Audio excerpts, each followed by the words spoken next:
Hello dear friends, welcome back our channel. तो हम लोग रेलवे एनटीपीसी के क्वेश्चन डिस्कस कर रहे हैं और इस सीरीज़ का दूसरा पार्ट है ये। इसका पहला पार्ट अपलोड किया जा चुका है जिसका लिंक डिस्क्रिप्शन में दे दिया गया है, तो आप लोग जाकर वहां से देख सकते हैं।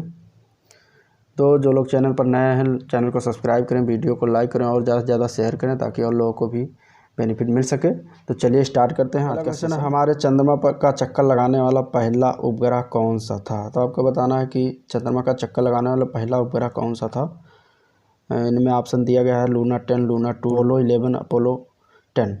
तो इनमें आपका आंसर सही हो जाएगा लूना 10। लूना 10 जो कि रूस द्वारा 1966 में लॉन्च किया गया था। तो ये चंद्रमा का चक्कर लगाने वाला पहला उपग्रह बना था। और इससे कुछ रिलेटेड फैक्ट भी दे लेते हैं। अपोलो 11 से नील आर्मस्ट्रांग चंद्रमा पर कदम रखने वाला पहला मानव बना और मार्स 2 मंगल ग्रह पर पहली बार अंतरिक्षयान का जो उतरा था उसको मार्स 2 कहते हैं।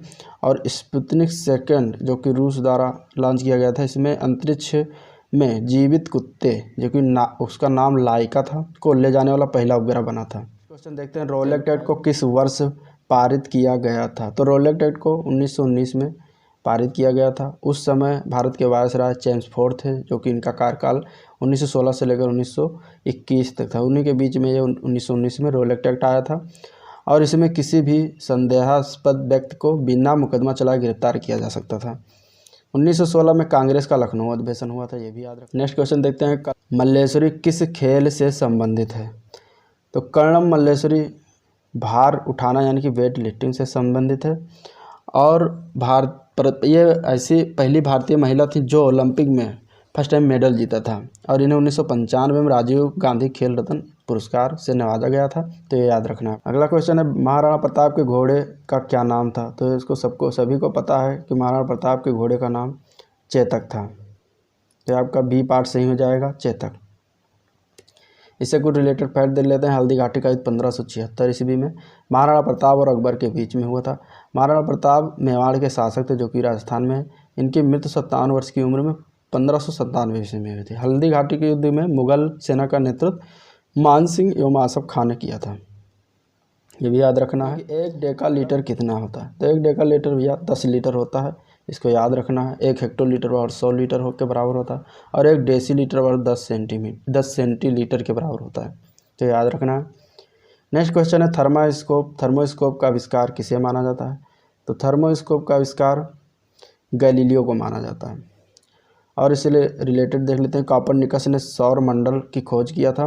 न्यूटन ने दृश्य विकिरण की खोज की थी और केपलर द्वारा ग्रहों की गति के नियम की खोज किया था। तो याद रखना है। अगला क्वेश्चन है, किस नदी को बंगाल का शोक के नाम से जाना जाता है। बंगाल का शोक किस नदी को कहते हैं। तो बंगाल का शोक जो है दामोदर नदी को कहा जाता है क्योंकि इसमें बाढ़ बहुत आता है, बहुत तबाही मचाता है, इसलिए इसे बंगाल का शोक नाम दे दिया गया। अब दामोदर नदी का उद्गम स्थल झारखंड के लातेहार जिला के टोरी क्षेत्र छोटा नागपुर पठार से होता है और इस नदी पर बरमो बांध है, तेनूघाट बांध है और अय्यर बांध है। तो ये याद रखना है। और भारत का प्रथम बहुउद्देशीय नदी घाटी परियोजना इसी दामोदर नदी पर बनाई गई थी। तो ये भी फैक्ट याद रखना है। हुगली नदी जो कि इसका उद्गम गंगा नदी से होता है और ब्रह्मपुत्र का उद्गम तिब्बत में मानसरोवर झील से है।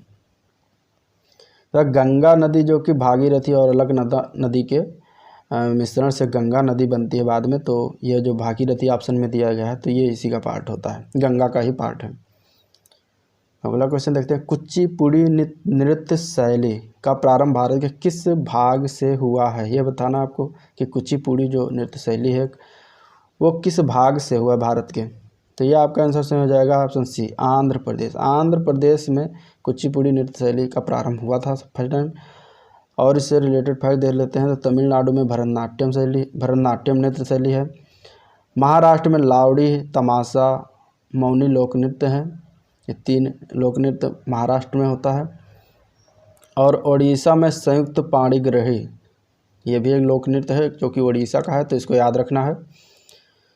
अगला क्वेश्चन देखते हैं, भारतीय संविधान में पहली बार संशोधन कब किया गया, ये बताना है। तो पहली बार संशोधन कब किया गया बताना है। तो भारतीय संविधान में पहली बार संशोधन 1951 में किया गया था। इसको याद रखना है। इसमें बहुत सारे फैक्ट हो सकते हैं संविधान से रिलेटेड, लेकिन अभी क्वेश्चन के हिसाब से मैं कुछ फैक्ट लेकर आया हूँ, तो उसको आप याद रखना। बाद में जब मैं इसको डिटेल में पढ़ाऊँगा या टॉपिक वाइज पढ़ाऊँगा तो उसमें डिटेल में बताएंगे। तो इस संशोधन द्वारा नवी अनुसूची जोड़ी गई थी। पहली बार जो संशोधन हुआ उसके दौरान नवी अनुसूची जोड़ी गई थी। 26 जनवरी 1950 को पूर्ण रूप से संविधान लागू किया गया था भारत में, और अंतिम सभा, भारतीय संविधान की अंतिम सभा 24 जनवरी 1950 को संपन्न हुई थी। और संशोधन की प्रक्रिया का प्रावधान दक्षिण अफ्रीका से लिया गया है। ये भी याद रखना है, ये भी बहुत बार क्वेश्चन पूछे जाते हैं कि संशोधन की प्रक्रिया का प्रावधान किस देश से लिया गया, तो दक्षिण अफ्रीका के संविधान से लिया गया है। और अनुच्छेद 368 में संसद को संविधान के किसी विभाग का संशोधन करने का अधिकार है। तो इस तरीके से फैक्ट याद रखना है, ये काम आएगा एग्जाम में। अगला क्वेश्चन देखते हैं, पेनिसिलिन का आविष्कार किसने किया था? तो पेनिसिलिन का आविष्कार अलेक्जेंडर फ्लेमिंग ने किया था। इसका ऑप्शन बी सही हो जाएगा। ग्राहम बेल ने फ़ोन का आविष्कार किया था। स्टीफन हॉकिंग ने ब्लैक होल एवं महाविस्फोट का सिद्धांत बताया था।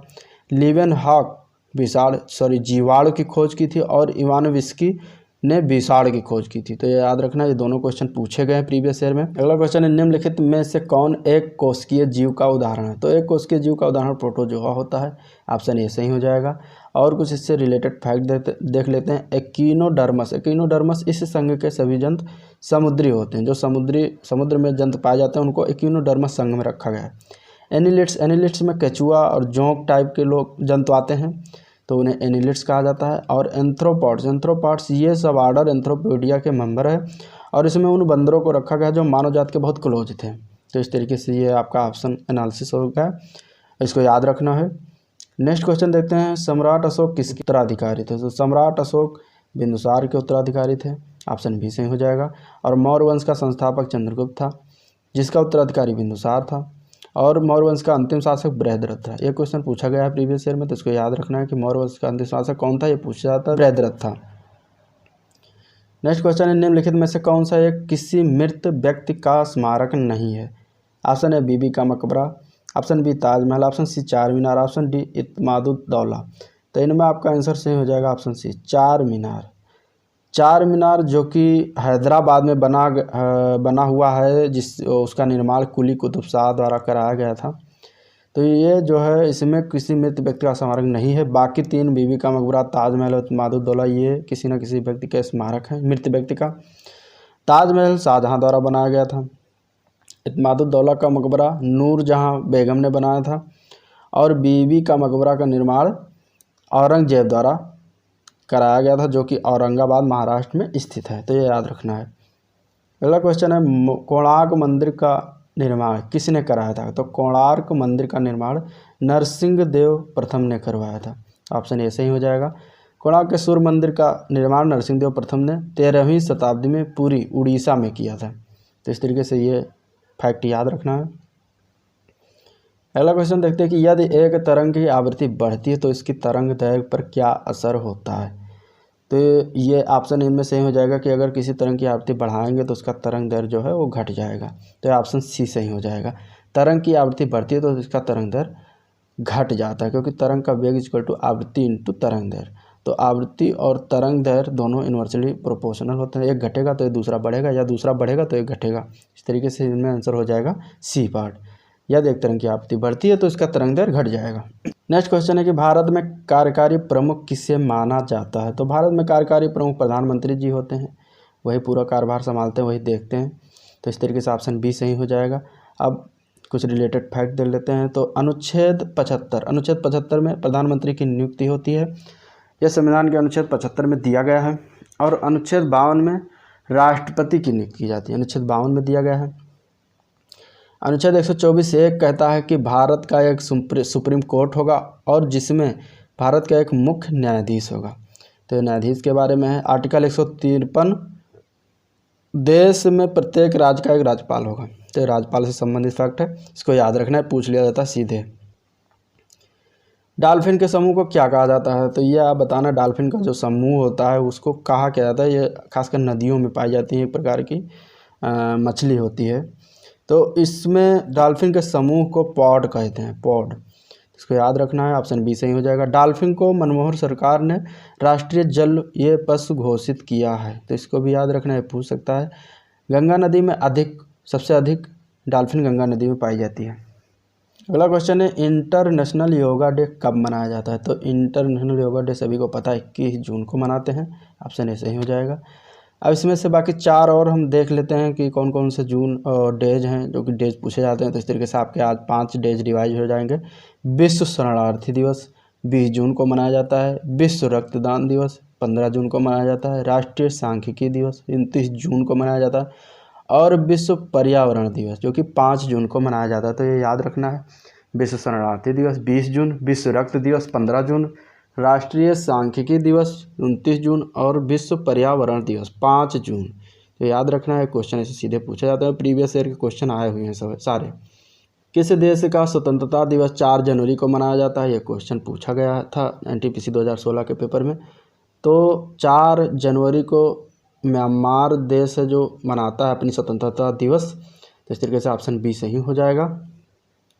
और आगे देख लेते हैं इसमें से और जो ऑप्शन है वो अपने स्वतंत्रता दिवस कौन से डेट में मनाते हैं। तो पाकिस्तान 14 अगस्त को अपना स्वतंत्रता दिवस मनाता है, भारत 15 अगस्त को मनाता है अपना स्वतंत्रता दिवस, और मलेशिया 31 अगस्त को अपना स्वतंत्रता दिवस मनाता है, तथा इंडोनेशिया 17 अगस्त को मनाता है। तो इस तरीके से इसको याद रखना है।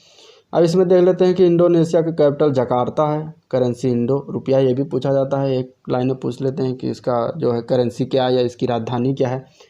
तो इसको कुछ मैं आज तो 4 देश लेकर आया, तो इस देश के जो कैपिटल है या करेंसी उसको देखते हैं। तो इंडोनेशिया का कैपिटल जकार्ता, करेंसी इंडो रुपया और इंडोनेशिया रुपया वहाँ चलता है।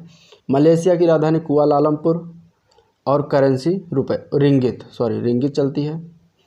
और पाकिस्तान के राजधानी वो इस्लामाबाद है और इसका सबसे बड़ा शहर है कराची। और यहाँ पे जो मुद्राएं चलती हैं उसको पाकिस्तानी रुपये कहते हैं। म्यांमार की राजधानी नाईपेता है और करेंसी इसकी म्यांमार क्यात चलता है वहाँ पे। यहाँ पे मुद्रा को क्यात कहते हैं। तो इस तरीके से इसको याद रखना है। नेक्स्ट क्वेश्चन देखते हैं कि रॉयटर्स एक समाचार एजेंसी, इसका मुख्यालय कहाँ पर है? ये भी क्वेश्चन पूछा गया था 2016 एनटीपीसी में। तो रॉयटर्स जो कि एक समाचार एजेंसी है, तो इसका मुख्यालय यूके में है, यूनाइटेड किंगडम। ठीक, तो ये आपका आंसर ए सही हो जाएगा। और देख लेते हैं कि यूएसए में जो समाचार एजेंसियाँ उनको क्या कहते हैं। तो वहाँ के यूएसए के समाचार एजेंसी का नाम द एसोसिएटेड प्रेस है, एपी। इसका हेडक्वार्टर न्यूयॉर्क सिटी है। और ऑस्ट्रेलिया में जो समाचार एजेंसी है उसका नाम है ऑस्ट्रेलियन एसोसिएटेड प्रेस, यानी कि आप, जो कि इसका हेडक्वार्टर सिडनी में है। और इंडिया में पीटीआई है समाचार एजेंसी, जिसका फुल फॉर्म है प्रेस ट्रस्ट ऑफ इंडिया, और इस तरीके से इसका हेडक्वार्टर न्यू दिल्ली में है। तो ये आपको याद रखना है। लास्ट क्वेश्चन है कि पीएसएलवी से क्या तात्पर्य है? तो पीएसएलवी क्या है, इसका फुल फॉर्म क्या है, ये पूछा गया। तो पीएसएलवी का फुल फॉर्म होता है पोलर सैटेलाइट लॉन्च व्हीकल। इससे सैटेलाइट लॉन्च किया जाता है, एक तरीके से प्लेटफॉर्म मान लीजिए। तो इसका फुल फॉर्म हो जाएगा polar satellite launch vehicle, option C सही हो जाएगा। तो इस तरीके से सेशन समाप्त हुआ। इसमें 20 क्वेश्चन थे। अगला पार्ट हम जल्दी लेकर आएंगे, जो कि उसमें भी प्रीवियस ईयर के 20 क्वेश्चन होंगे, उसका डिस्कस किया जाएगा। तब तक के लिए नमस्कार।